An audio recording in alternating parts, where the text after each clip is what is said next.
കുറെ positive numbers തന്നിട്ട് അതിന്റെ പ്രോഡക്റ്റ് തന്നിട്ടുണ്ട്. സം ഓഫ് ദ പോസിറ്റീവ് നമ്പേഴ്സിന്റെ മിനിമം വാല്യൂ ചോദിച്ചാൽ എപ്പോഴും നിങ്ങൾ യൂസ് ചെയ്യേണ്ട പ്രോപ്പർട്ടി ഏതാണ്? A M always greater than G M. A M always greater than or equal to G M എന്നുള്ള പ്രോപ്പർട്ടി യൂസ് ചെയ്താൽ മതി.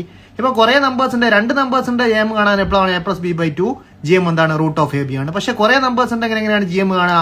ആ നമ്പേഴ്സിന്റെ പ്രോഡക്റ്റ് എടുത്ത് അതിന്റെ nth റൂട്ട് എടുക്കണം. ഓക്കെ, സോ ഇവിടെ K എന്ന് പറഞ്ഞാൽ ഇതിന്റെ ജി എം അല്ല.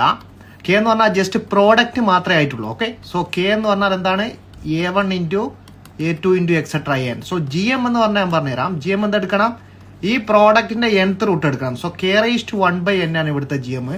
സോ ഇനി എ എം കണ്ടുപിടിക്കാൻ എളുപ്പമാണ്. What is the A M? Sum of all numbers divide by total numbers. So A1 plus A2 plus etcetera up to n divided by n ആണ് ഇതിന്റെ A M. Okay, so we can use the property am greater than or equal to gm use ചെയ്താൽ a1 plus a2 plus etc up to n divided by n greater than or equal to gm. gm എത്രയാണ്? K⁻n/n.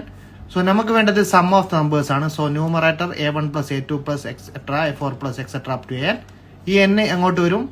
n നിങ്ങൾക്ക് RHSലേക്ക് കൊടുത്താൽ മതി multiply ചെയ്യുമ്പോൾ.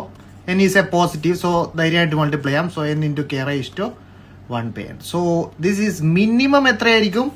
n into K⁻1/n. Sum of these real numbers. Maximum എത്ര വരെ പോവാം, പക്ഷെ മിനിമം സ്റ്റാർട്ട് ചെയ്യുന്നത് greater than or inequality minimum start ചെയ്യുന്നത് എവിടെ നിന്നാണ്?